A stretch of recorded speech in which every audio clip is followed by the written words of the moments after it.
BHMS का syllabus देखने के बाद एक सब्जेक्ट पे हम लोगों की नज़र हमेशा अटक जाती है, and that subject is organon of medicine.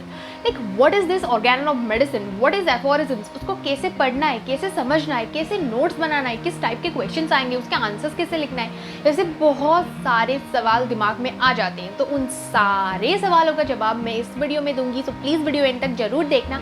And also I know first year से ज़्यादा second year, third year, fourth year के स्टूडेंट ये वीडियो जरूर देख रहे होंगे, बिकॉज फर्स्ट ईयर में ऑर्गेनन के एग्जाम्स नहीं है, तो फर्स्ट ईयर स्टूडेंट इसको ज़्यादा सीरियसली लेते नहीं है, बट लेना चाहिए। लेकिन अगर आप सेकंड, थर्ड और फोर्थ ईयर के स्टूडेंट्स हैं, देन इस वीडियो को जरूर एंड तक देखना, बिकॉज इस वीडियो के एंड में I will give you some tips to get good impression marks in your answers. Yeah, so let's start the video. Subscribe and hit that bell icon to never miss a dose of homeopathy.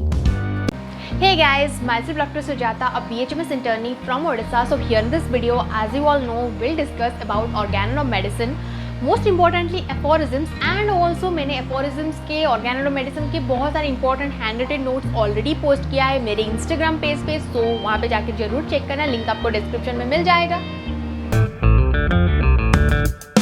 First thing we have to know is that what is organon of medicine, like organon of medicine है क्या, and ये हमारे BHMS syllabus में included क्यों है। सो जैसे कि हम कोई फ्रिज लेते हैं या फिर एसी लेते हैं या फिर मोबाइल फ़ोन ही ले लो, अगर हम कोई न्यू मोबाइल फ़ोन लेते हैं तो उसके साथ एक बुकलेट आता है जिसको हम उसकी मतलब लिटरेचर कहते हैं या फिर गाइड कहते हैं, जो हमें उस फ़ोन की सारी फीचर्स, सारे मतलब क्या क्या प्रिकॉशंस लेना है, कैसे यूज़ करना है, अगर कुछ ख़राब हो गया तो क्या करना है। सो ऐसे सारा कुछ मतलब एक गाइड जो बुकलेट आता है ना, so organon of medicine is that guide और is that literature booklet of homeopathic system of medicine.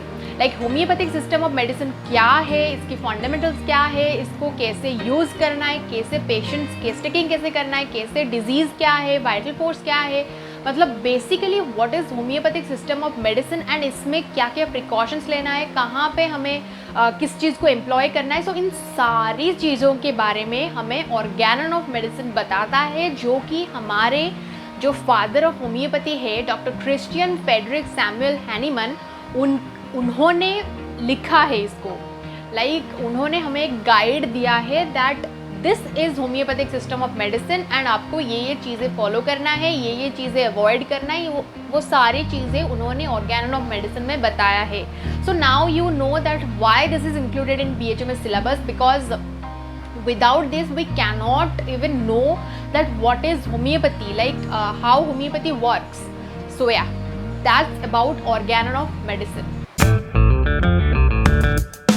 So now what is aphorisms? Aphorisms है क्या? So aphorisms are basically just like poems. जैसे हम कोई पोएट्री पढ़ते हैं या फिर 10th 12th में जब हम पोएम्स के एक एक वर्ड को, एक एक लाइन को एक्सप्लेन करते थे, उसको डिकोड करते थे, फिर हमें पता चलता था दैट उस ऑथर ने उस पोएम के थ्रू, उस लाइन के थ्रू हमें क्या बताया है। सो वैसे ही हैनीमन ने एक पोएट्री वे में, लाइक एफोरिज्म्स को हम एक पोएम की तरह समझ सकते हैं, उस वे में उन्होंने होम्योपैथिक सिस्टम ऑफ मेडिसिन को एक्सप्लेन किया है through the aphorisms. That is 294 aphorisms is there in the 6th edition of Organon of Medicine.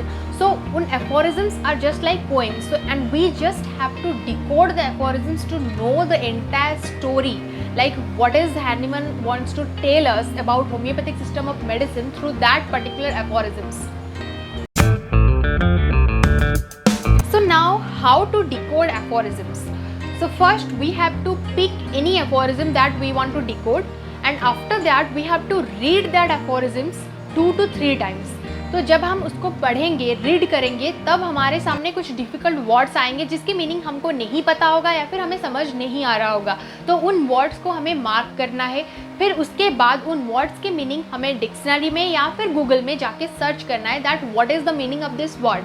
फिर उस वर्ड की मीनिंग को हमें उस वर्ड के नीचे अगर स्पेस होगा तो, नहीं तो उसी पेज पे, जिस पेज पे वो वर्ड्स मेंशन होंगे, उन वर्ड्स को मेंशन करके उसके मीनिंग को उस पेज पे लिख देना है। Now we have to read that aphorism again, but this time with the meaning of those difficult words. उन difficult words के meanings के साथ हमें वापस से वो aphorisms पढ़ना है, तब जाके हमें एक overall idea हो जाएगा that what is this aphorism is about.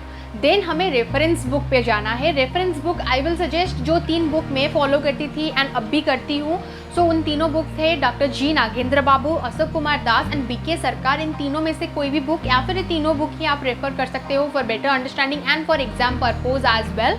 And after that we have to read, like search that topic that to know that which aphorism is about what, and हमें वो टॉपिक सर्च करना है उन reference books में। You have to know about the ground plan of Organon of Medicine. उससे आपको एक idea आ जाएगा दैट इससे इतने तक एफोरिज्म्स इसके बारे में है, तो आप जाके रेफरेंस बुक में वो टॉपिक सर्च कर सकते हो, जिससे आपको आइडिया आ जाएगा दैट हाँ इस एफोरिज्म्स में इसके बारे में बताया गया है। नाउ हमने एफोरिज्म्स को डिकोड कर लिया, अब हमें उस एफोरिज्म्स का नोट्स बनाना है या फिर उस टॉपिक का नोट्स बनाना है। सो मैं हमेशा ये कहती हूँ that please make your own notes even for Organon of medicine, because in only in that way your answer will be different from others in your exams, and also आपको ज़्यादा long term के लिए वो याद रहेगा because आपने खुद ही अपना एक नोट्स बनाया है। बिकॉज हम उसको पढ़ने से ज़्यादा जब हम कुछ लिखते हैं तो वो हमें ज़्यादा याद रहता है दैट हाँ मैंने उस कॉपी में उस टाइम में उस चीज़ के बारे में लिखा था, तो वो हमें ज़्यादा जल्दी याद आता है। So for Organon of medicine, for जैसे आप बाकी सब्जेक्ट्स के नोट बनाते हैं, so please Organon of medicine के भी नोट्स ज़रूर बनाएं। लाइक इस बात में जितना ज़्यादा स्ट्रेस करूँ उतना कम है, लेकिन please make your own notes. So now how to make your own notes for aphorism specially. So जैसे कि मैंने बताया आपको, जब आप एफोरिज्म्स को समझ जाएंगे दैट डिकोड कर लिया, आपने समझ लिया that this aphorism is all about this, तो आपने जो समझा है उसको जब आप किसी को एक्सप्लेन करेंगे तो किस वे में करेंगे, किस किस मेन पॉइंट्स को आप टच करेंगे, दैट इस पॉइंट्स को अगर हम टच करेंगे तो it will explain about the aphorisms. So आपको उन इम्पॉर्टेंट पॉइंट्स को मार्क करना है। जैसे आप उसको रिवाइज करेंगे तो आपको बुक्स की तरफ नहीं जाना पड़ेगा, सिर्फ आपकी नोटबुक देख के आपको समझ आ जाएगा दैट हाँ इस एफोरिज्म्स में बेसिकली इन चीज़ों के बारे में बताया गया है। सो बेसिकली आपको उन एफोरिज्म्स के जो भी इम्पोर्टेंट पॉइंट्स आपको लगता है दैट ये सारे इम्पोर्टेंट पॉइंट्स है, आपको उन इम्पोर्टेंट पॉइंट्स को पॉइंट वाइज ही लिखना है। एंड कोई भी चीज़ अगर आप अपनी तरफ से कोई एग्जाम्पल या फिर कुछ जो उस एफोरिज्म्स को एक्सप्लेन कर सके वो एग्जाम्पल्स भी आप अपने नोट्स में लिख सकते हैं। एंड ऑल्सो जो भी डिफ़िकल्ट वर्ड्स के मीनिंग अगर आप चाहें तो बुक्स के साथ साथ आपके नोटबुक में भी लिख सकते हैं। सो इस वे में बेसिकली आपको आपके एफोरिज्म्स के रिलेटेड नोट्स बनाना है, जिसको आप एक बार रिवाइज करके एग्जाम में जाएंगे एंड आपको पता होगा दैट अगर इस एफोरिज्म से इस टॉपिक से क्वेश्चन आएगा तो हमें आंसर्स कैसे लिखना है। Now the most important part, and that is related to the exams, like what type of questions will come regarding this aphorisms. So basically बहुत rarely direct questions आते हैं that explain aphorism 1, explain aphorism 26. So ऐसे बहुत rarely questions आते हैं, लेकिन mostly questions आते हैं explain therapeutic law of nature, explain modus operandi of homeopathic cure, explain classification of diseases, explain drug proving. So आपको अगर आपको ऑर्गेनन के ग्राउंड प्लान के बारे में पता होगा दैट इन एफोरिज्म से लेके इन एफोरिज्म्स तक ड्रग प्रूविंग के बारे में बताया गया है, क्लासिफिकेशन ऑफ डिजीज़ के बारे में बताया गया है, तब जाके आप उसके आंसर्स लिख सकते हो उन अकॉर्डिंग टू दोज एफोरिज्म्स। सो जब भी आप नोट्स बनाने बैठो या फिर एग्जाम्स प्रिपरेशन करने बैठो, तब सबसे पहले अपने previous year question papers like 5 to 10 years तक क्वेश्चन पेपर्स चेक करना कि उन एफोरिज्म से रिलेटेड किस वे में क्वेश्चन आया है।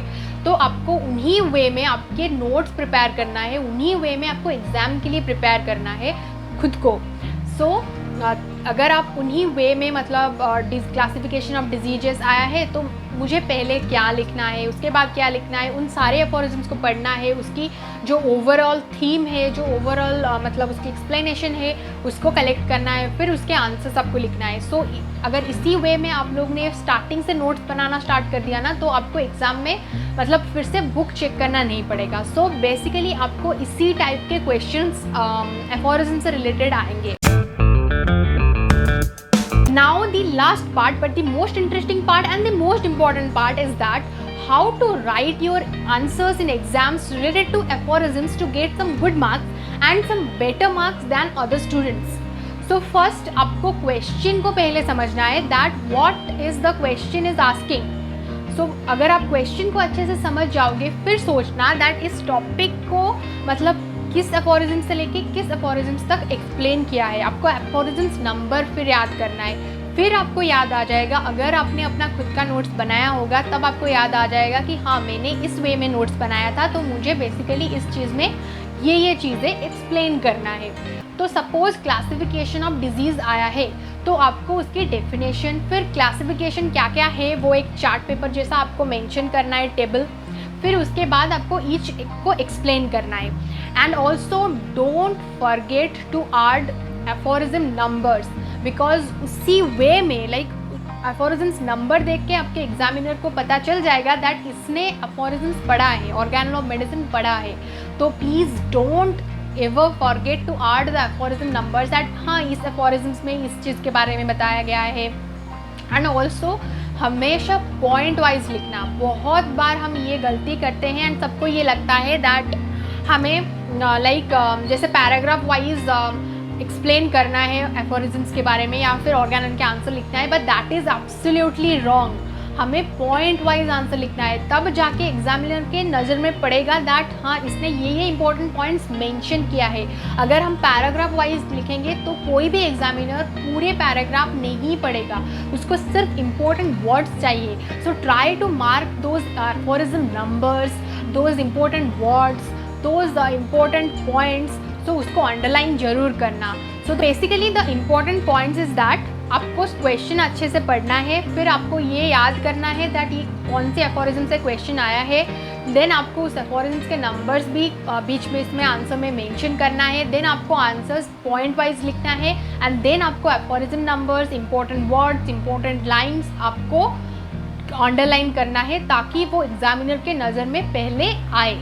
So yeah, that's it about this video. I hope that this video will be helpful for you all. अगर फिर भी आपकी कोई भी क्वेश्चन है आप मुझे कमेंट सेक्शन में पूछ सकते हैं। And also Instagram page visit करना ना भूलना, उसमें आपको बहुत सारे इंपॉर्टेंट टॉपिक्स के नोट्स मिल जाएंगे। सो या मिलते हैं नेक्स्ट वीडियो में। टाटा।